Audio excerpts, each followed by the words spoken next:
Hi everyone, I'm Umutcan and I'm from the Manual Technology Club. And today we are doing our first this semester non-technical skills in academia series. So today we have Dr. Ayça Arsanagil with us. She's my PI actually, and I will briefly introduce her to you. So Ayça Arsanagil was born in Çanakkale, Bulgaria. She graduated from Bilkent University, Department of Molekülerbiyoloji and Genetics. She earned her master's degree from Ankara University, Faculty of Medicine, Basic Pathology Department, and did her PhD in Bilkent University, Molekülerbiyoloji and Genetics Department again, on liver cancer and cellular senescence. In Scotland, Glasgow, she worked on cell-targeted therapies, and for 5 years she worked at Bilkent University as a postdoc of Dr. Michelle Adams on brain aging and new cell formations and teaching for the neuroscience program. Between 2017 and 2020, she worked at Hacettepe University, and she started working at UNAM in 2020. She's running Friends Let's Do Science project as a volunteer. She is a recipient of Sabancı Foundation Changemakers Award and Science Academy Young Investigators Award. And she's really into cats. She has actually 3 cats. And she's like really easy to reach and easy to communicate. That's why we chose her to speak with us. And we hope a fruitful discussion, but we hope to first get questions from you, and like it will be question and answer based. If not, she can deliver some non-technical stuff. Thank you, first of all, I will post this on YouTube because I have a YouTube channel and I have to record everything I do every day and post it. But I will cut your questions because it's easier for me that way. If only I talk and I become the famous one, and you're not, because by asking questions you can steal my fame or spotlight. But honestly, it's for you to ask easily and more conveniently. So I will cut the questions part and post the questions down in the description box as in written form, so you can feel free to ask anything. And if you don't want any part to be published, also you can tell to me. I'm good at editing, so I can take it out, so don't worry about it. And secondly, they didn't choose me. Actually, they asked me to convince other faculty members to do this talk, and then we couldn't convince anyone, so I was left to do the talk. That's how we are all here. It's all a trick by Umutcan and Doğukan. They tricked me into this. And also, what was it? Non-technical part in academia. What I do here or in my life, 95% of it is non-technical, non-scientific. The scientific part is actually 3% or 2%, I think. So I have so much to talk because I do like boring and weird stuff all the time. Like, for example, a geneticist is expected to buy something like a chemical through a distributor or a well-known company, right? But we don't do that. We go to Ulus, Çıkırtçılar Çarşısı, Medikalciler Çarşısı, Elektrikçiler Çarşısı, and then we bargain. Like, abi, Allah aşkına, can you do this type of thing? And then we try to change the protocols so that it matches what we found in Ulus. So that's how we are doing science basically. So that's why I'm a good choice actually. So starting from the beginning, Umutcan made me graduated from Bilkent University, but it's not. My undergraduate is from Boğaziçi University. I thought I said Boğaziçi, sorry. Yes, Boğaziçi Molekülerbiyoloji and Genetics, and then Ankara Medical School, and then Bilkent, and then, what was it? And Glasgow, yes. And then Glasgow is pharmacy department, so it's close to medical school. And then 5 years Bilkent as a postdoc, and then again medical school, and then UNAM. So you see there's a pattern. Bilkent medical school, Bilkent medical school. I hope that this is the last that I'm UNAM, and I won't go. It's been 3 years, so I'm left 2 years. After 2 years, I hope that I'm not going back to medical school because I'm done changing institutions, and I'm very happy here. I'm really happy here in UNAM. Not that this will be posted on YouTube and saying that only people watching this, but we are officially the outreach team of UNAM, so it is actually my job. But I really like being in here, and because I've been to so many institutions and worked with so many people, so it's most comfortable here. And we work on brain aging and mainly molecular biology. and we use animal models. I have a group of, what is the last count, 10? 9, 10. 9, 10? Around that, yes. 10 is not certain yet. 10 is in the last interview. 10 graduates, and I don't know again the number, some sort of a cloud of undergraduates. I banned them from UNAM in September because they were so crowded and they were like talking all the time and all the time. And I was like entering UNAM and, oh, UNAM, I was going to sing you something. I always like this, have this voice in the background, so we don't have undergraduates anymore. Okay, we deleted them. Except Maria, because she has small hands. I put her on the top of a rack so that she can clean the uppermost rack because she's small. So she's very useful around. But she's very good in C. elegans studies. C. elegans is the worm, the model organism worm. So she's very careful maintaining them. So she's perfect. Really like her. Okay. So do you want to ask questions or shall I continue like this?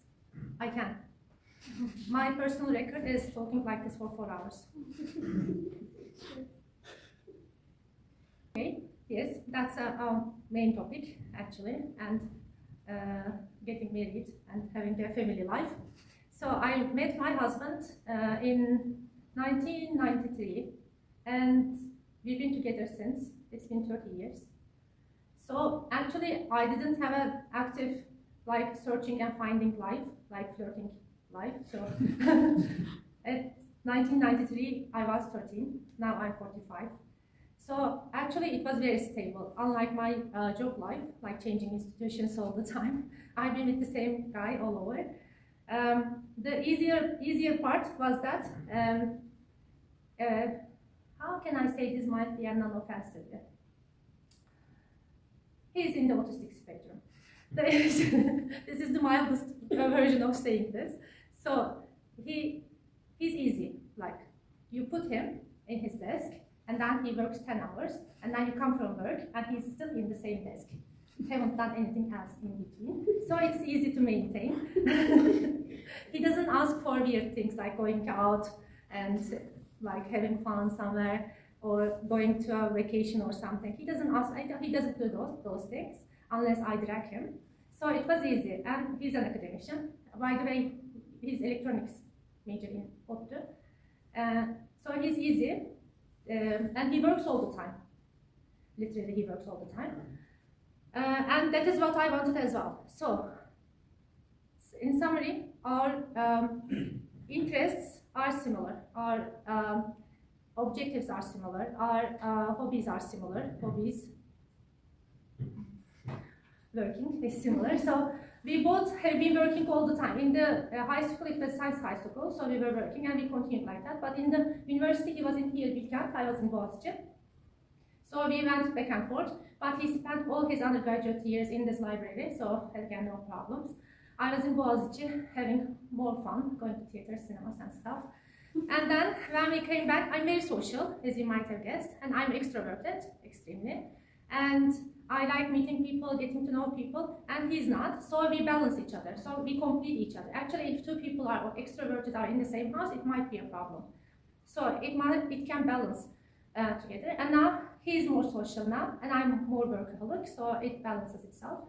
And how we managed married life is actually we married, when we were married, I was 21, so nearly child bride zone. Our wedding was 3 days after the graduation ceremony. So how we managed the wedding life is that first we got a logement in Bilkent, and then we didn't buy anything into the logement. Like we didn't buy any furniture, we didn't buy any jewelry or anything. So we spent all the bilezik money and gold money to holidays, because that was more important. We finished our universities and all we needed was holidays. And then when we came back, we started working, and we didn't care for any furniture or anything in the house. That was a problem not for us, but for our families, like relatives and all. They were like, a house shouldn't be like this. And I didn't cook in my house until I was 30, not 40. Until I was 30, I never cooked any meal in our house. And there was, at that time, the money was more valuable in Turkey. Not that the scholarships were the same, but we were able to eat out every night. So either in yemekhane or in Ankara, we were eating out, so no problems. And up until this day, I don't accept visitors. Like visitors in Turkish community, it's called akşam oturması, like evening sitting, the actual literal translation. So some of your relatives come to your house and sit mindlessly and then go. I decided that I don't want that because I get bored very easily and I can't sit still anyway. So that was a torture while I was in my family's house. So I deleted that. I said I'm not accepting any visitors and no one overnight. I don't accept anyone overnight. So everybody was angry to us, with us, so obviously relatives.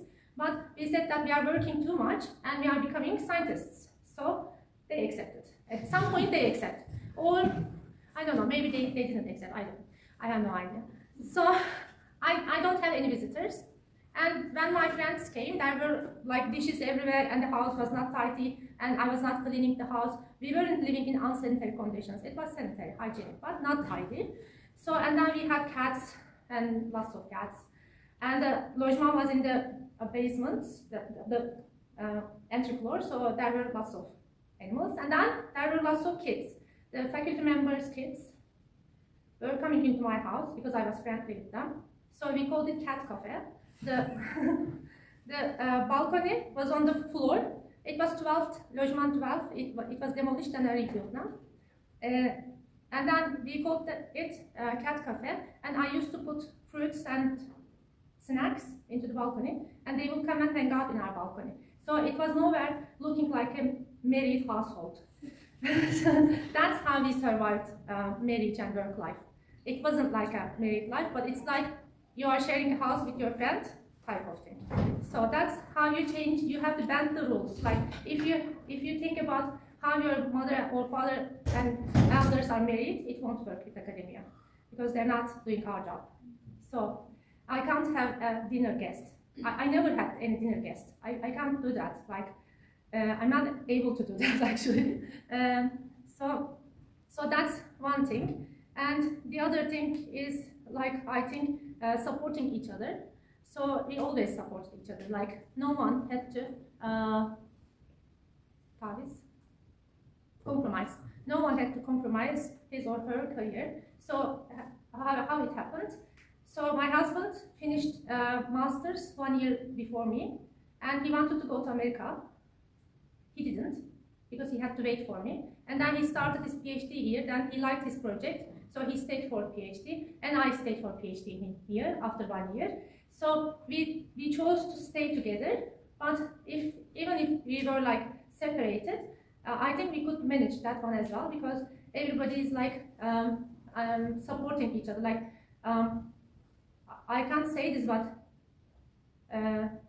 it's a joke actually. Like for example, my husband has never uttered a sentence like this: "What is for dinner?" So, so it's a joke. He sometimes says, "What is for dinner?" and we laugh. So whatever you find, I don't know. So, and his mother is very supportive as well. And we tried to go to the same place for postdoc, which is ended as a failure for me, because I started my postdoc and then I quit it after 1 year. Then I had to remain unemployed for 2 years because we couldn't come back to Turkey because of the askerlik. No, he has to go to askerlik if we came back, and it's hard to change jobs. I don't know, we couldn't do it. Like we could find something else in Europe, but we couldn't together. So I stayed 2 years unemployed. It's okay. At that time, I learned how to cook while I was unemployed. Actually, it was depressive for me that period, but then that's the only time in my life that I didn't work. So it turned out to be a good thing actually, because I entered the laboratory, design laboratories in 1997. So yes, I've been working since I was 18, non-stop. So that was a good break actually. Being unemployed is very stressful. Like I think in the stressful, in the most stressful events, it is divorce, unemployment, and change of jobs. I think not like sad, but stressful events. Like losing someone is a sad event, but it is stressful. So it's very stressful, but I've learned from it, so it's okay. Yes. This is about my age. It's very stressful. Everything I do is stressful, and on top of that, I have generalized anxiety disorder. I'm anxious all the time. When I started doing YouTube, everybody was like writing in the comments, like, do you have a problem with breathing? Because I'm so nervous, my breathing is like, you can hear from the YouTube that there's a problem. She's suffocating. I'm vomiting. That's the thing. I've never been a relaxed, easy person in my life. I'm always an overthinker and always anxious. And that's my during my PhD exam, for example, I was so nervous.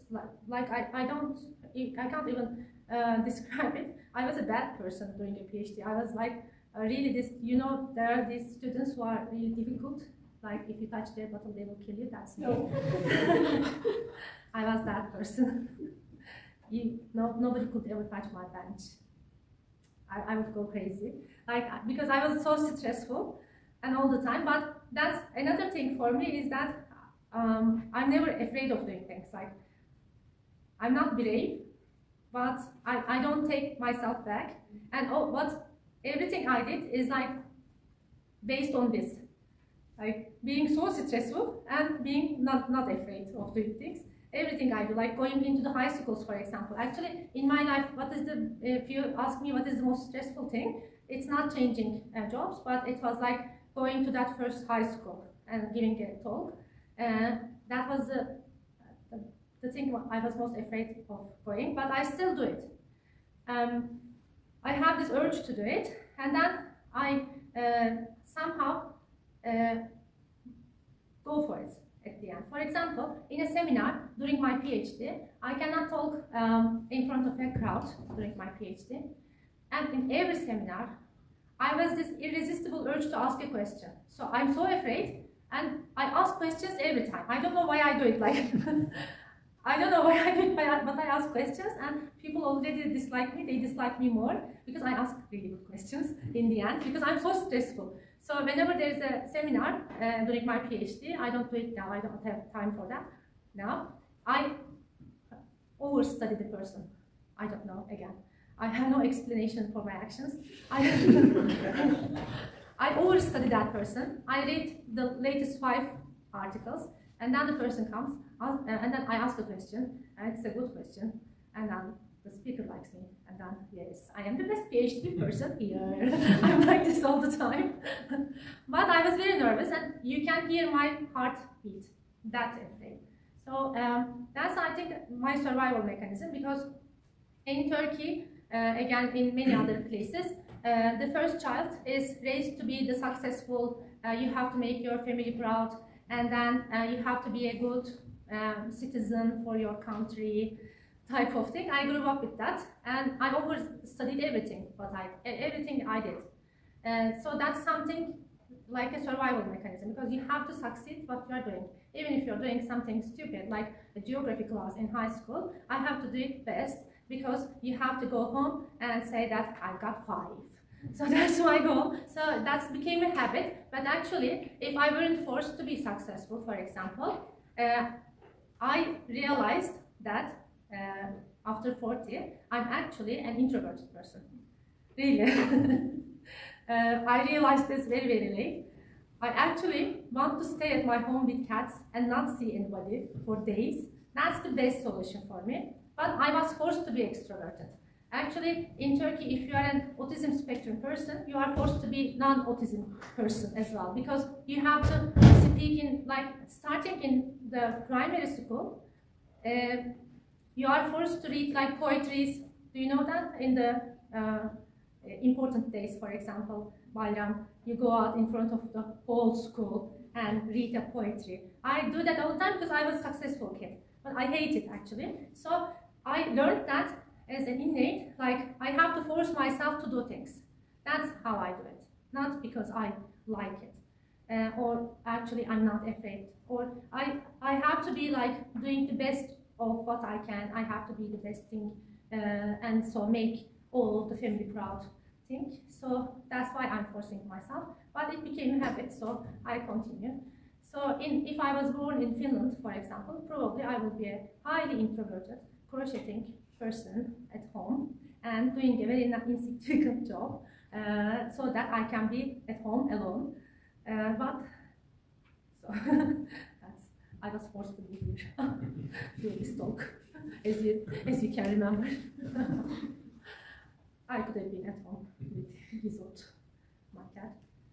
Yes, that's actually how I started doing high school talks as well. I was like, before me, nobody ever did that. Obviously, professors go to high school and give a seminar, for example. But it's not what I was doing. So how I started was I was giving a lecture. I was giving a course in here, Bilkent MBG, working in UNAM, giving a course in MBG, second year MBG students, and these are Bilkent students. And I was again afraid to death. Like I read that awful gene textbook all over, and I'm so afraid because these are the Bilkent students, and they will ask me difficult questions. I won't be able to answer. That's also my main concern all the time. So I will be humiliated in front of public. That's the constant feeling. Like whenever I'm walking in the campus, somebody will ask me something, and I will be humiliated because I don't know it. Like they will ask, is DNA a double strand? And I will say it's a triple strand, and everybody will laugh at me. So it's a constant feeling. I have this all the time. So I went to this class, and my legs were literally shaking. So I already memorized what I was going to tell. So I'm writing, teaching, and stuff. And then they really did ask hard questions. Much later, I learned that, because I taught a lot after that, students want to show themselves, so they ask you torturing questions. And I learned it later, but then I became more relaxed, and students saw that I'm really sincere and trying to teach them. And then it turned into this. We learned together everything. So we spent a lot of time together with that class, but we were not staying in the class. We were in the class, we were in the basement study room, we were outside, we were in Mozart, everywhere. Like, for example, 2 or 3 of them comes to me. They say that they didn't understand something in the class. I visit in the Mozart cafe and go to it. So I was spending my entire term like that. And then I arranged tea times, because I said that I want to learn about you, because I'm still scared, like, to think about the classroom, and I'm scared of the kids, really.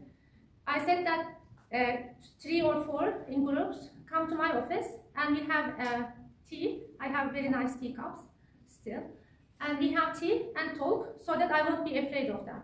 And then they started talking to me, and then we are still friends with all of that classroom, because what revealed was that they were more scared than me. They were like, "Hocam, I don't understand anything. I hate this department. I want to go and change my department into, I wish I started engineering. I don't understand anything." I was like, "How do you not understand anything? You're Bilkent. You have to be smart. Think about yourself. You're a smart person." But they weren't. So I wasn't understanding as well in undergraduate, but it was my own lack of intelligence, I thought. So none of those, all of those kids had some problems with the department, with their life. So we started talking. And you may understand that at that term, I didn't do anything other than talking to those kids. I didn't do any research, I didn't go into the lab, I just quit everything and become a whole with the classroom.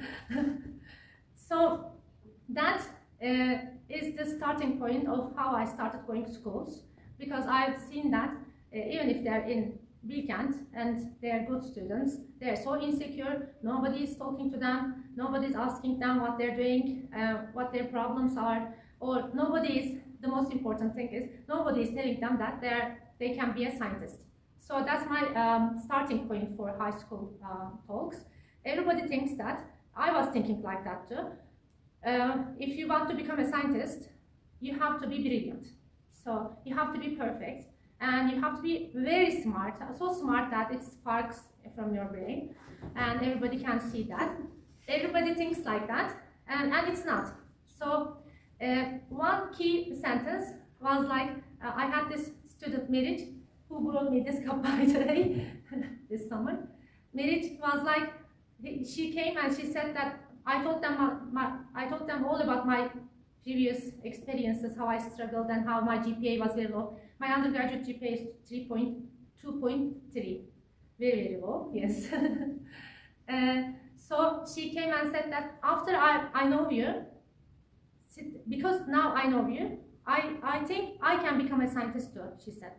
I was like, yes, that's it. So I went to high schools and talked to more than 10,000 students, I think now. A lot of schools, I lost count. The main thing is like, I did it, you can do it as well. Like, I'm in the best research institution now in Turkey, and I never thought that I was brilliant or I was smart, I was like capable. I'm always nervous. Like, I'm sick of being nervous, but I became a scientist at the end, so you can do it as well. That's the main idea. So I started going to schools. The first school was that scary, and in the second school, I met Eylül. You know Eylül in the second floor, Fatih'inci group. She's from that school talks.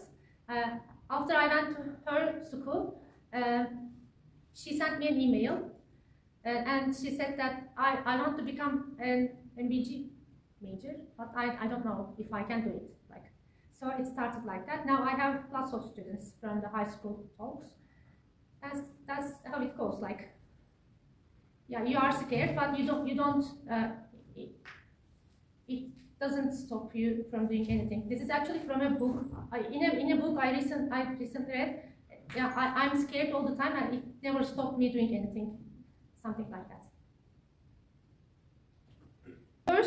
The first one, from Boğaziçi, I wanted to come in here, but my GPA was very low, and I was declined to Bilkent University. So I had to go to Ankara University because they didn't ask for GPA.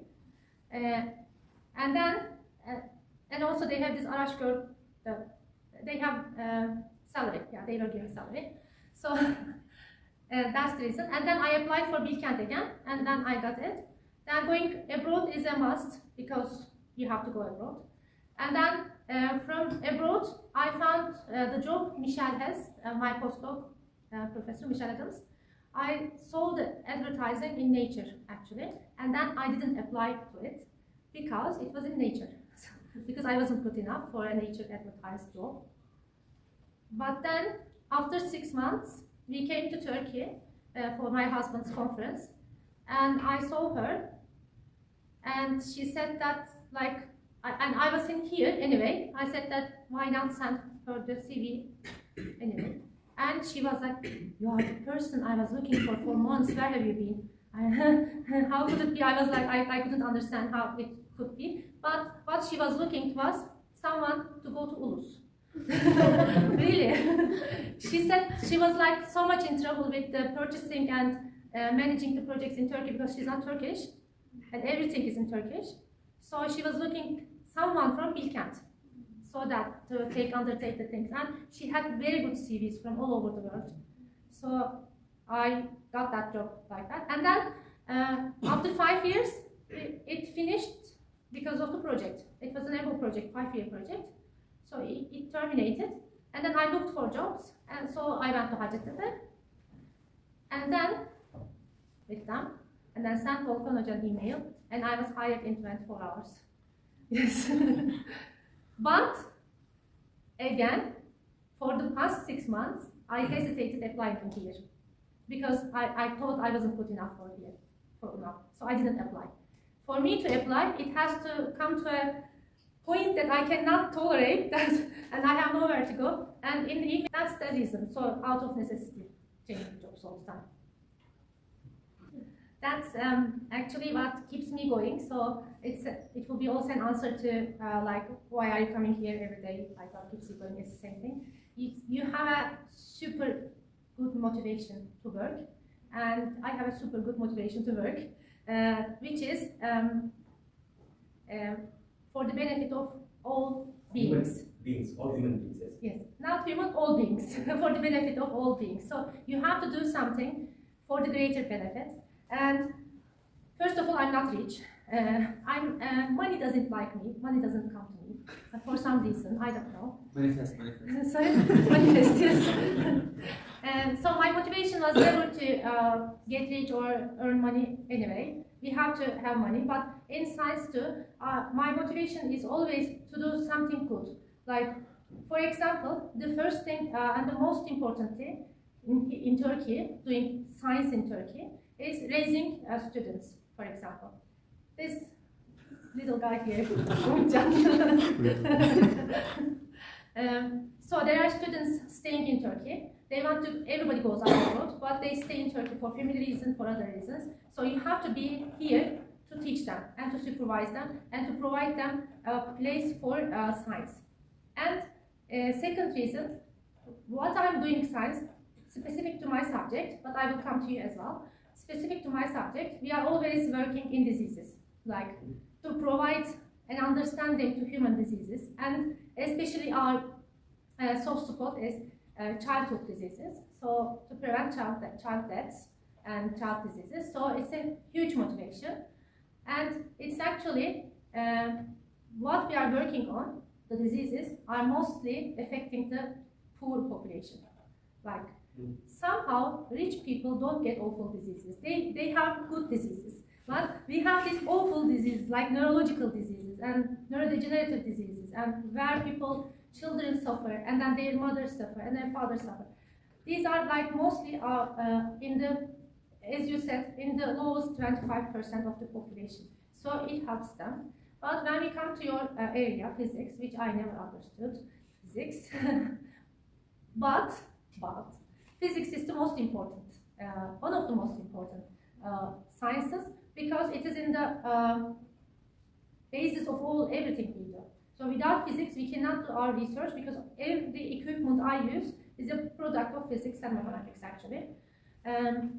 It's their principles. So science is the best way to do the benefit of all beings. Science serves mostly. So probably there is much truth in what we are saying, but it's way beyond me, anything that I cannot solve. But for example, think about the collaborations Unam is making. For example, you are making a glass, and then you are making this huge deal with a company, and that huge company gives huge money. So when you look from this side, you are doing science for the money. Yes. But I get my salary from that. So that has a benefit. That's the most important thing. I get my salary from that. So, for example, Unam is giving our salaries, your tuitions, and all of that. So it has to, like, how to say it? It has to earn money from somewhere to support the poor science people like us, because our research has no money in it. Like, if you want to treat 50 child, a rare disease that has only 50 child affected, nobody gives you money. Actually, we always lack money, and we don't have enough funding. Our funding is very, very limited. And actually, nobody wants to give salary to scientists like me who are doing basic science. Everybody asks for a product, and I don't have any product. I can't provide you a medicine because it's something else. I'm doing basic science, so understanding the disease. So some science supports other science, so it's a good way of turning money in. And for example, if you look into these huge corporate things, they also have like thousands of people working for them, so they have salaries. But I understand you, it's like, I know where you're coming from. Yeah, most of the time, I actually think that human beings should extinct from this planet, especially when I see an animal torture, animal suffering. I wish that all the human beings extinct and demolished and disappeared from Earth. But then we are working on human diseases, so I don't know. Children can stay, maybe. Maybe we can just eliminate adults. I was like, I have these thoughts time to time. Children under age 8, we can spare them and then delete the rest. Cats and children, yes, that's good. And dogs. And also, like, since you said suffering, so every human being is in suffering in one way or another. And when you think about all the people who are living in poverty, they are in suffering. But people in Western civilization who are buying a new iPhone each month is in a greater suffering, actually, if you look at it that way. They're more unhappy. And science shows that as well. I read a lot, actually. I like reading. I just bought a new Kindle.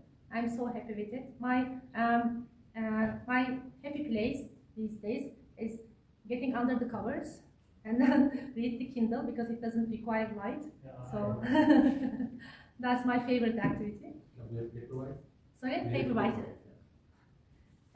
But before that, there is a new arrivals section in Beacon Library. You know that? When you enter the library on the right, there's a shelf, new arrivals.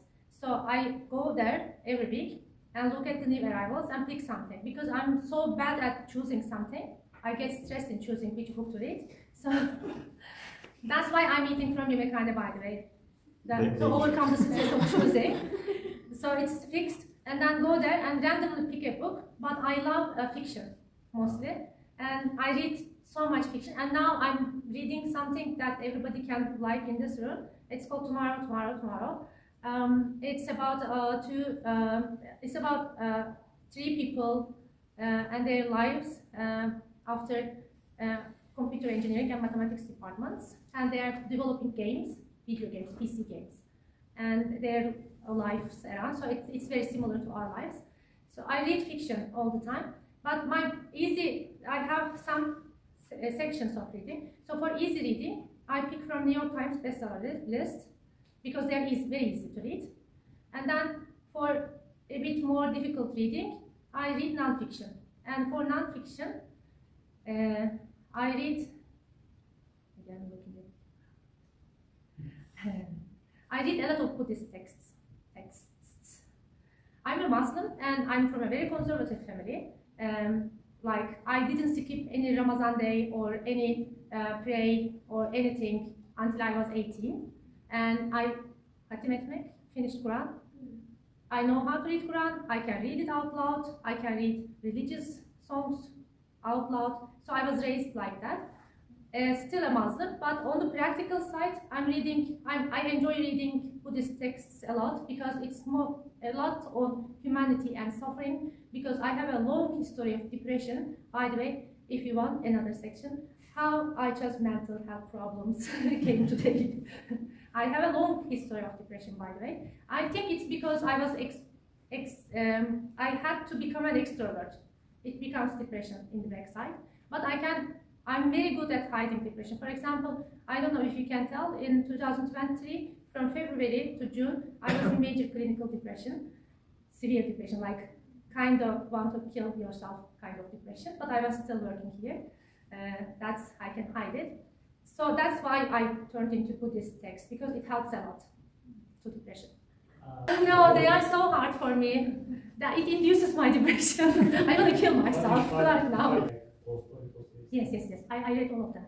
Yes, I read all of them. I like Russian literature a lot, and I've been to Russia, and I was like crying all the time in Russia. So much sadness, humanity endures. I was like this. So it doesn't make sense because even Jesus is sad in Russia. Have you seen? Really? Jesus figures. Jesus. When they draw Jesus, it's sad. In Germany, he is happier. So I like the Hollywood movies, not too much into art stuff because it makes me sad. Entertaining. I like entertaining and scary movies. The more scary, the better. So I watch the scary movies and then I go to bed with all the lights on. That's my hobby. And Netflix series, whatever is everybody's watching, I watch. Like, I think so. I always have this analogy like a marathon. I always give this. Like, for example, you start a marathon or you start a race, you sign up for it, and then you continue. And even if you go very, very slow, you finish it, right?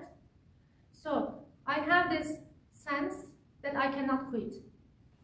I can never quit. Like, it was never an option for me in my life.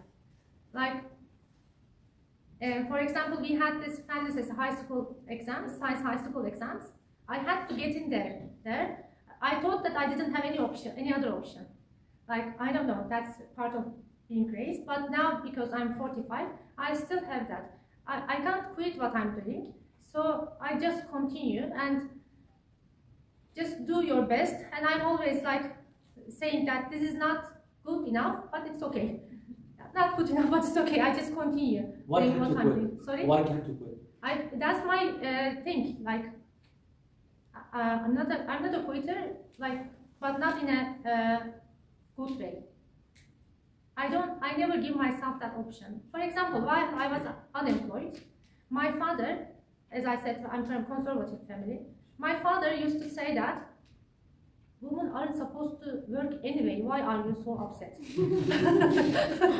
Stay home and cook and do housework. Why are you so upset all the time? But I don't know. I thought I have to work. I have to prove something. But because I think when I stop, because I have this depression thing, I think my cure is working. Like, because I'm depressed in the background, if I stop working, it feels so bad. So I continue. For example, it's an analogy, but it's actually good. I attended the Cumhuriyet run in weekend. It's a very short one. First you go downhill and then you go up the hill. And in front of me there was Rector Hoca. He is 75 years old and he was going faster. And I was so ashamed and I was like, like this. I could just stop there, but I don't. Because I signed for it and I have to finish. Because if I quit that time, I feel like crap. If I quit, I feel so awful. I think I experienced that before and I remember that feeling. If I quit, then I blame myself so much, it goes into a self-destruction spiral.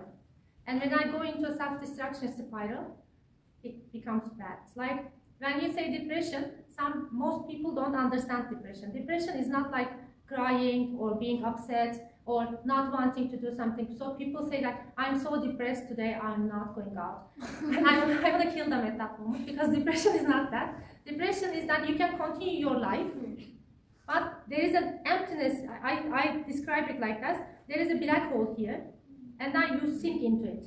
And whenever you do not hold on to something, you feel like you're going down the down the hill, or you're going to die or something. So I have to hold on to something, and what I hold on is work, mostly. I had my first depression at the age of 18. I didn't understand then.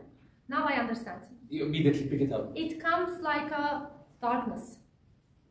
It literally comes like a darkness onto you. I understand now. And you become aware since day Yes. one? When it comes? But I'm always on now doing things that gets me better. Like, I go out for walk. I have 3 cats for that reason. And I go to swimming, for example, because I like water a lot. Because I sink it down deep in the pool, and it's a very nice feeling. It erases the blackness. Everything becomes blue, so it's a good thing. So I do those things every day. And what I do everything is like seeing the students. They give you some feedback. So even if I don't want to come here, I come here every day. Not every day, but like weekdays, especially seeing people. Actually, anxiety is different. I have anxiety as well. Generalized anxiety disorder. That's anxiety. In anxiety, you are like anxious all the time, and you cannot stop. You cannot stay still. For example, I used to not sleep in the night. It's anxiety. If you cannot sleep, it's anxiety. If you cannot wake up, it's depression. I wake up during my PhD. I'm on lithium, by the way, now. But during my PhD, I wasn't on any medication. During my PhD, I was like at 3 a.m. and 5 a.m. that PCR conditions was wrong. Wake up like this. I wake up and then think about the PCR and then go to bed and then I wake up. That thing Hoca told me today. Oh, I was so wrong. So like, or like become angry for no reason. And what else is anxiety? Okay, future planning. Yeah, future planning is anxiety. Having no future is depression. So you overthink about what will become tomorrow or what you're going to do tomorrow and not wait for it to happen. So there was another good quote. What was it? I had a lot of bad things in my life, and some of them did actually happen. So this is the quote, because you always think of some awful thing to come to you, but actually they don't happen a lot. In depression, you don't think. There is nothing. There is only emptiness. It's something like that. What made me happy? Really happy. Students. Always. Yeah, having like it's the ultimate satisfaction. Like they grow up, they have jobs. This marriage who bought me this, she was so little. She's still little, but she's doing a very good job in Boston now, working with a very good person. And another person, I have so many people like graduated, I supervise, they're doing great jobs right now. That's the satisfaction. And for example, Eylül, I see her every day. She was a high school student when I met her. And it's all about practice. Everything in life, everything, like improves by practice. You talk and talk and talk. In Boğaziçi University is the best, one of the best schools in Turkey, and it has really high standards for English. And I was in third year, and I wasn't able to form a complete sentence in English. I was unable to talk. Mind you, I had a very high score on TOEFL, but I was unable to talk because of nervousness, because I haven't had any. All of our English teachers were Turkish, first of all, so that's the main problem. So you have to force yourself. You force yourself. How I forced myself in talking English, for example, if I started reading Harry Potter books and I read them aloud. And it was a torture for my husband, mostly, because I was recording myself and I'm listening myself back, if I'm saying things correctly. I read all Harry Potter books, English aloud, like out of, like, and then listen to myself while I'm saying it, just methodically working on it. You have to methodically work. And for people, the best thing is that not to think about yourself. We always, the biggest mistake, we think about how we are looking, like how the people are seeing us. Don't do it. Get out of it and focus on the people in front of you. That makes you immediately relaxed. Because actually, everybody is nervous. Even if people who seem very relaxed and who are very confident, and I know many professors privately now, they are very nervous. My husband, for example, is a perfect lecturer. I mean perfect because he has to, because he's autistic, as I said. So, he has many awards in teaching, and people adore him, his teaching. And he's teaching the same class for 10 years. I'm really saying you the truth. He's still practicing his lectures, every lecture. It's unbelievable work and unnecessary work, but he does it. Like, he writes it, all of it. If there's a formula, he drives it. If he can do it, because if he has to drive it in the class, and then he teaches it to himself, practice it, and then goes to the class. So that's, everybody is nervous. And so you have to focus to the people in front of you. That makes it easier, and that makes you a better speaker as well. In high schools, I scan the classrooms and look everybody in their eyes, so they feel connected as well, and I can read them. And you start reading people as well. It's something good. And when you start reading people, again you see that everybody is in some sort of suffering, one way or another. Like, nobody is fully happy thing to be afraid of. How did I manage that? It was very hard, like feeling humiliated. Even if you, for example, because I'm anxious, I was like reviewing my day from morning to the night if I said something wrong. And I will find something, but I'm not doing that anymore. That was in PhD. Now, you have to admit that I think I overcame it in the class while I was teaching. I did many mistakes and then laugh about it. Yeah, in YouTube, for example, I said that I think mouse is not a mammalian, something like that, and somebody heard it and laughed at it and the comments, and I made a joke about it as well. So it's, yeah, you make a joke about, and everybody makes mistakes. So we have this huge professor in WeChat. Umutcan knows this group. He was talking, we were in a meeting, but because he's inaccessible, that's the problem. If you were an accessible person, you would have immediately said it, but nobody said it because we were not like that. He kept talking about the lung of the fish. The fish doesn't have lung. So we are talking about dissecting the fish parts, and we are saying that muscle, skin, and he's saying lung, and we are all writing lung. Nobody's saying anything. So after 1 hour or so, he was said, fish doesn't have lung. Why do you not say anything?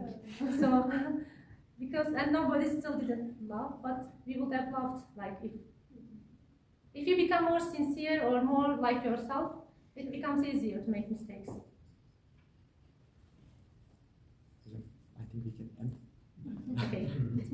Our quarter. So, As you can see, I can continue. so okay.